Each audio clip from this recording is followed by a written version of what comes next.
Maka di sini ada gambaran pada kita yang pertama, kalau antum sedang dibimbing oleh Allah menuju kedudukan yang tinggi, maka sadarlah teman-teman, saat yang bersamaan antum tidak akan sunyi dari rintangan-rintangan sekitaran. Catat itu baik-baik. Anda kedudukan biasa, naik luar biasa, maka hambatannya itu akan semakin meningkat, tidak sama dengan sebelumnya. Anda orang kecil, diuji dengan ujian kecil. Anda orang menengah, diuji dengan ujian menengah. Anda kedudukan yang tinggi, maka akan diuji dengan kedudukan yang lebih tinggi lagi. Maaf, Allah tidak akan menguji dedaunan dengan angin yang menerpa akar. Pasti berbeda. Karena angin ketika kedudukan semakin tinggi, maka angin semakin kencang akan menerjangnya. Yuk kita turunkan, jenis ujiannya bisa 3. Bismillah. Tenang aja mas, ya. Antum lihat aja, tulis ya, biar saya ngapus, insyaallah. Perhatikan baik-baik, sini. Kedudukan bersanding dengan ujian. Kalau rumus fisikanya, F berbanding lurus dengan P. Gaya berbanding lurus dengan tekanan. Jadi kalau antum misalnya, rumus asalnya F1 sama dengan F2, gaya gerak sama dengan gaya dorong. Kalau dikembangkan ke sini, tenaga kecil begini, maka yang bunyi kecil. Kalau besar, semakin besar lagi.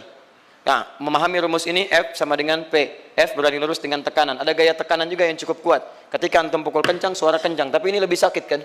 Tekanannya lebih kuat. Itu agak berbeda. Itu dalam persepsi positif. Dalam persepsi negatif juga bisa. Gaya berbanding lurus dengan tekanan. Semakin orang banyak gaya, semakin tertekan hidupnya. Ya? Tanya. Sekarang lihat sini. Rumus ini kalau kita turunkan lewat ayat, am hasibtum an tadkhulul jannata. Apakah anda akan duga begitu mudah masuk surga? Walamma yatikum matalul ladzina khalau min qablikum. Sementara Allah belum menguji anda seperti orang dulu yang dijamin surga mendapati ujian. Apa jenis ujiannya? Ini manhaj hidup kita dan kita berhenti di sini. Maaf, saya mungkin hanya 5 ayat dulu untuk hari ini ya. Massathumul ba'sa. Ujian pertama disebut dengan ba'sun. Jamaknya ba'sa. Ba'sa. Ini masih ringan. Misal, jarang ke masjid, sekarang mulai ke masjid. Begitu antum ke masjid, Allah kasih ujian. Sesuai dengan kadar niat antum. Kasih hujan gerimis. Ke masjid gak? Itu ba'sun. Begitu antum ke masjid, orang Arab katakan, nazil matar. Turun hujan. La ba's, la ba'sa, la ba'sa. Gak ada masalah. La ba'sa, tidak ada masalah. Serap ke dalam bahasa Indonesia, lewat. Labas. Labas, lewat. Ringan. Berarti, kalau antum diuji dengan yang ringan, maka antum kadarnya masih ringan, akan dinaikkan kepada yang menengah. Akan yang menengah. Hati-hati betul. Kalau antum belum lulus yang di sini, maka antum akan terus sampai di sini, sampai lulus di sini. Sampai lulus. Antum mau berangkat ke masjid gerimis bisa. Tiba-tiba nggak jadi di rumah. Istri antum mengatakan, "Pak, kok nggak ke masjid? Hujan mah, kan cuman gerimis, takut teriak, Masya Allah." Padahal antum misalnya belum kuat untuk berangkat. Maka antum akan terus diuji di sini. Lihat rumusnya, Quran surah kedua ayat 286. La yukallifullahu nafsan illa, Allah tidak akan pernah menguji seorang hamba di luar kadar kemampuannya. Jadi kalau antum masih ujian yang ringan, antum diberikan yang ringan. Antum naik menengah, diberikan yang menengah. Antum naik lagi level tinggi, diberikan ujian yang berat. Menengahnya disebut dengan darrun. Waddarra, dari ba'sun jadi darrun. Jama'nya darra. Sudah menyakiti fisik. Kena fisik, sudah melukai, hujannya makin deras. Ya, kalau dalam kehidupan yang ini mungkin celaan biasa. Sudah berubah ya, Masya Allah. Sekarang jilbabnya sudah panjang, Masya Allah. Semakin panjang ya, nyaingin Batman ya, Masya Allah, udah banyak. Begitu sudah mulai pakai cadar, ninja, oh Masya Allah. Dorra, sudah nggak enak ke fisik. Dorrun. Lihat rumusnya ya, lihat rumusnya baik-baik. Ini lebih menenangkan pada jiwa. Ketika anda dalam level-level seperti ini artinya Allah sedang menaikkan iman anda dalam level yang lebih tinggi lagi. Jadi ketika ada celaan menghunjam dalam lisan seseorang, sudah mulai menyakiti, itu sebetulnya pengakuan dari Allah lewat lisan orang itu, bahwa anda sedang diangkat keimanan pada tingkat yang lebih tinggi. Ada yang mengatakan, kamu kenapa sih pakai jilbab begitu? Yang biasa aja kali. Yang iman biasa sudah banyak. Saya ingin menampilkan keimanan yang luar biasa. Supaya dengan iman itu saya lebih mendoakan mama. Saya menampakkan amalan-amalan. Mudah-mudahan pahalanya bisa buat mama. Masuk dengan bahasa yang baik. Masya Allah. Jadi kalau antum bisa melawan hal-hal demikian dengan bahasa yang indah, itu nyaman kepada jiwa. Kadang-kadang ada kalimat-kalimat yang tidak perlu pakai dalil, teman-teman sekalian. Kembalikan ke sini. Terakhir, wazulzilu zilzal. Zulzilu zilzal. Gempa, goyang. Dia ada ujian yang bisa menggoyangkan diri kita, membuat gempa hati kita. Antum sudah nggak kuat, kadang-kadang di jalan sempoyongan, padahal nggak ada gempa di luar, cuman hati kita kayak kena goncangan. Diserang sana, serang sini, nggak bisa tidur, nggak bisa makan, tawarin ini susah, itu susah. Wazulzilu. Bahkan hatta yaqula Rasulullah walladzina amanu ma'ahu mata nasrullah. Sampai-sampai Rasul SAW, bahkan orang-orang beriman, bahkan yang setelahnya bisa mengatakan, kapan ini berakhir? Akan tiba masa Anda mengalami satu situasi sampai Anda mengatakan, kapan berakhirnya yang seperti ini? Serang, serang, serang. Perhatikan, jika Anda berada pada level ini, saya ucapkan selamat kepada Anda. Karena Anda akan diangkat pada kedudukan yang tertinggi di antara sekian ujian yang ada. Zilzal. Artinya Allah akan naikkan Anda pada derajat yang tinggi. Karena hukum ujian tadi, la yukallifullahu nafsan illa wus'aha. Allah nggak akan menguji seorang hamba di luar batas kemampuannya. Jadi kalau Anda sudah dipandang oleh Allah siap menerima yang ini, maka Anda akan diberikan zilzal. Kalau Anda nggak mampu, Anda hanya akan diberikan darra atau ba'sun. Dimohon maaf, kalau di antara jamaah yang hadir saat ini, Anda merasa sedang punya masalah yang berat, membuat hati Anda goyah, saya ucapkan pada Anda, dari sekian hamba Allah yang ada di muka bumi, cuman Anda yang diberikan itu. Artinya Allah akan mengangkat derajat Anda. Ayo bahagia. Dan yakinlah, bukan orang lain yang dititipkan, Anda yang diberikan. Allah percaya pada Anda, kenapa Anda tidak yakin? Bukan orang lain. Jadi mustahil Allah memberikan ujian berat kalau Anda nggak sanggup. Karena cuma Anda yang sanggup, Anda yang dikasih. Makanya jangan mengeluh. Jangan katakan, ya Allah, kenapa saya, ya Allah? Why me? Kata Allah, why not? Kamu yang bisa. Yang lain tidak. Dan tanpa harus Anda menuliskan status. Memang cuma saya yang sanggup. Oh, Masya Allah. Gak usah. Sadari. Kalau bukan sayang, Allah itu punya sifat adil. Gak mungkin menukar sesuatu di luar kadarnya. Antum tahu cicak? Halo? Jangan katakan wallahu alam, cicak. Cicak, baik. Bagaimana aktivitasnya? Merayap. Di mana? Dinding. Apa makanannya? Nyamuk. Nyamuk bagaimana aktivitasnya? Terbang. Pertanyaan saya, di mana keadilan Allah menjadikan makhluk yang merayap makanannya terbang? Kalau nyamuk masuk kategori pertama tadi, pintar dan tahu dirinya pintar, jadi mainan cicak. Cicak, ayo tangkap. Cicaknya cuma merayap, dianya terbang. Beruntungnya nggak ada nyamuk yang jenius. Tapi yang paling hebat, perhatikan bagaimana lisan orang tua kita menanamkan kalimat-kalimat untuk menanamkan tauhidullah subhanahu wa ta'ala. Cicak diam merayap. Perhatikan, yang Allah tuntut pada cicak, merayap kamu. Walaupun cuma diam-diam. Lihat baik-baik, diam merayap. Datang seekor, Masya Allah, ketika dia merayap, nyamuk datang. Lihat, bukan cicak mendatangi nyamuk, tapi nyamuk mendatangi cicak. Kalau cicak tidak merayap, mustahil nyamuknya datang. Allah hanya tunjukkan, kamu merayap ya, nyamuk datang. Sekalipun dia merayap, cuman diam-diam, nyamuknya datang. Jadi hukum Allah itu kalau dipatuhi, nikmat kehidupan. Cicak gak merayap, nyamuk gak datang. Cicak merayap, nyamuk datang. Datang seekor nyamuk. Setelah itu, silahkan. Jadi kalau kita teman-teman ikuti hukum Allah, mau berat, alhamdulillah. Mau ringan, alhamdulillah. Ya mau sedang, alhamdulillah. Begitu diangkat, artinya ada pengakuan dari Allah, iman kita akan diangkat. Cuman, bahasa Nabi Ya'qub alaihissalam kepada Yusuf alaihissalam, mesti ada persiapan dalam mengatasi itu semua. Tidak cukup hanya mendiamkan saja. Maka kata Nabi Ya'qub, jangan kisahkan dulu. Bikin dulu pemetaan-pemetaan untuk mudah mengatasi itu semua. Ini poinnya. Anda harus punya rencana. Maka Nabi Ya'qub menyiapkan, bekali dulu ini, siapkan itu. Kalau ambil ke aspek teori untuk kita sekarang, tafsir dari ini untuk menyelesaikan solusi di Quran surah kedua ayat 214 tadi, maka jawabannya ada di Quran surah ketiga ayat 142, paling kiri sebelah atas. Ini kanan sebelah bawah, ini kiri sebelah atas. Dan awal ayatnya dibuka dengan kalimat yang sama. Perhatikan, Al-Baqarah ayat 214 kalimatnya menggunakan am hasibtum an tadkhulul jannah. Ali Imran 142 am hasibtum an tadkhulul jannah.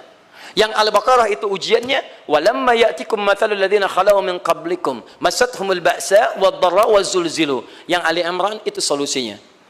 Am hasibtum an tadkhulul jannata walamma ya'lamillahu alladhina jahadu minkum wa ya'lamas sabirin. Saya tutup sampai sini dulu. Teman-teman perhatikan, walamma, sedangkan Allah ya'lamillahu alladhina jahadu minkum, belum melihat kesungguhan Anda untuk mengatasi berbagai persoalan kehidupan itu. Kalimat jahadu, akar katanya dari kata al-juhdu. Serius, sungguh-sungguh. Jadi kalau persoalan Anda ingin segera selesai, Anda mesti serius. Hei yang sedang kuliah, kalau mau cepat selesai kuliahnya, serius belajarnya. Pahami dengan baik. Kalau Anda nggak pernah serius, bagaimana bisa menyelesaikan pelajaran dengan baik? Hei yang sedang berumah tangga, kalau ingin baik rumah tangganya, serius dalam berumah tangga. Keluarkan hukum-hukum Allah, terapkan dalam kehidupan rumah tangga. Anda akan mendapatkan manfaatnya. Hei yang sedang berbisnis, serius dengan pekerjaan. Karena hanya orang serius yang bisa menghasilkan kekayaan-kekayaan yang terbaik. Serius dalam ibadah, karena ibadah melahirkan keberkahan dengan kekayaan yang Anda dapatkan dari titipan Allah Subhanahu wa taala. Ayo serius. Al-juhdu dibagi 3 bagian. 1, serius dalam merencanakan, disebut ijtihad namanya. Bikin rencana. Misal, maaf, tadi dalam keluarga, kalau diambil kedudukan Yusuf alaihissalam, antum tempatkan itu pada porsi pertama sebagai target. Misal, Yusuf diberikan kedudukan oleh Allah. Bagaimana anak saya punya kedudukan walaupun tidak sama dengan Yusuf alaihissalam? Cari, rencanakan, buat pemetaan. Di masa depan anak saya mesti punya kedudukan. Apa? Kalau dalam kedokteran, kedudukan dokter yang terbaik. Kalau dalam bisnis, pengusaha yang terbaik. Misal, kalau dalam pemerintahan, jangan tanggung-tanggung, jadi presiden, jadi itu. Anda turunkan kemudian pendidikannya dari situ. Ijtihad direncanakan. Masuknya lewat sini, lewat sini, lewat sini, lewat sini. Seperti kemudian, maaf, Hannah dengan Imran, rahimahumullah, merencanakan hasil yang terbaik untuk Maryam, bahkan sejak dalam kandungan. Quran surah ketiga Ali Imran dari ayat 35 sampai 37, paling kiri pertengahan sampai bawah. Idz qalat imra'atu Imran rabbi inni nazartu, bahkan nazartu ma fi batni muharrara, saya bernazar anak saya yang lahir ini akan punya kedudukan dekat dengan Allah Subhanahu wa taala. Di sejak bayi direncanakan mau jadi apa. Setelah itu apa? Jihad. Jihad itu kesungguhan dalam mempraktekkan, mengaktualisasikan konsep yang sudah dibuat. Jangan sampai cuma berdoa, tapi doanya tidak disandingkan dengan ikhtiar, nggak nyambung. Makanya ketika lahir, ada jihad, jihad dengan doa. Falamma wada'at saqalat rabbi inni wada'tuha untha, ayat 36-nya. Wallahu a'lamu bima wada'at wa laysa dzakaru kal untha. Lihat, wa inni sammaituha Maryam wa inni u'idzuha bika wa dzurriyyataha minasyaitonir rajim. Doa. Setelah berdoa apa? Teruskan. Bagian akhirnya ayat 37-nya. Maaf teman-teman, tidak cukup dengan doa. Karena Maryam masih dekat dengan Allah, punya kedudukan, dia mesti dirawat oleh orang yang paling saleh. Cari Nabi Zakaria, orang saleh. Mesti merawat. Tempatnya mesti netral dari keburukan, bikin mihrab. Jadi tempat dibuatkan, orang saleh merawat, doa dipanjatkan, doa berbanding lurus dengan ikhtiar. Apa yang terjadi? Ayat 37-nya. Fataqabbalaha rabbuha biqabulin hasanin wa ambataha nabatan hasana. Maka Allah Subhanahu wa taala menerima usaha orang tua ini. Doanya diterima, ikhtiarnya diterima. Jadi kalau antum mengambil ayat tadi, diterapkan dalam kehidupan, rencanakan teman-teman sekalian. Anak mau sekolah di mana? Mau jadi apa? Turunkan ke bawahnya. Oh, dia mau jadi dokter, dokter yang hafal Quran, turunkan. Pendidikannya di sini, di sini, di sini, di sini sampai paling kecilnya. Siapa gurunya yang dekat dengan Allah? Sekolahnya yang menjauhkan dari hal-hal keburukan, sampai satpamnya soleh, securitynya soleh, koperasinya orang-orang soleh, gurunya orang-orang soleh. Hadirkan. Kalau ikhtiarnya sudah nyambung dengan doa, maka fataqabbalallah, qabbalallah. Taqabbalaha rabbuha. Diterima Maryam, antum diterima. Di kadang-kadang yang nggak nyambung nih begini, doanya nggak nyambung dengan ikhtiar, itu masalahnya. Ya Allah mohon ya Rabb, jadikan anak saya rajin sholat, hafal Al-Quran, tapi ditempatkan di sekolah yang tidak pernah mengajarkan sholat, nggak nyambung. Ditempatkan di tempat yang tidak pernah mengajarkan Quran, tidak nyambung. Nggak ada kesamaan di situ. Maka Nabi Ya'qub alaihissalam memberikan gambaran kepada anaknya, nak, kamu akan punya kedudukan begini, hati-hati, setiap ada kedudukan akan ada rintangan, kamu harus punya rencana untuk merencanakan solusi-solusi terbaik untuk itu. Kemudian yang terakhir, ini yang paling hebat, mujahadah, perjuangan melawan emosi.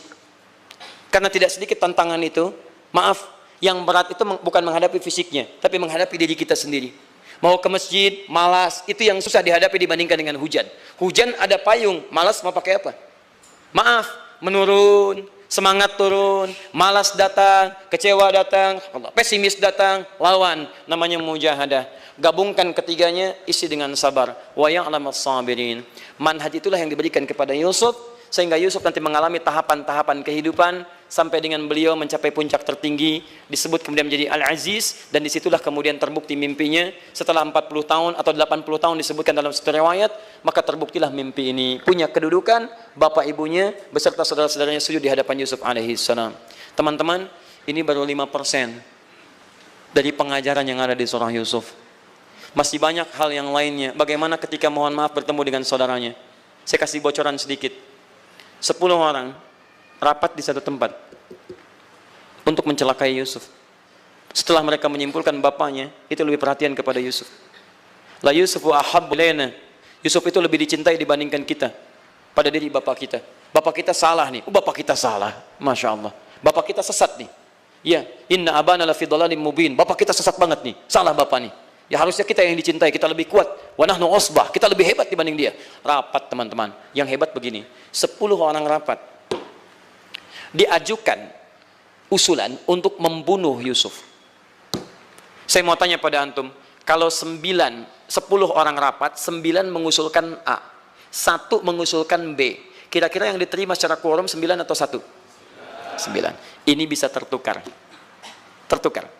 Pembunuhan diusulkan, 9 orang condong, 1 orang mengusulkan la taqtulu Yusuf, jangan bunuh Yusuf, alqihi fi ghayabatil jubbi yaltaqithu ba'du sayyarah, cukup lemparkan dia ke tempat gelap, kemudian di tempat itu akan lewat para kafilah, dia diambil dan menjauh dari kita. Yang penting kan Yusufnya nggak ada, supaya dosa kita nggak berat-berat amat. Yusufnya ambil, itu kan tujuan kita. Lihat baik-baik, biasanya setan kalau sedang melakukan sesuatu itu nggak akan nanggung, nodong bisa pembunuhan, lempar bisa perampokan. Tapi ini yang aneh, kenapa 9 orang yang untuk membunuh itu tiba-tiba belok menyepakati rencana yang pertama? Yang 1 orang, 9 orang, 10 orang rapat, 9 punya A, tiba-tiba yang 9 berpindah kepada yang B yang cuma 1 orang. Kenapa bisa terjadi? Ada rahasia di situ. Kapan rahasianya? Kapan-kapan kita bahas.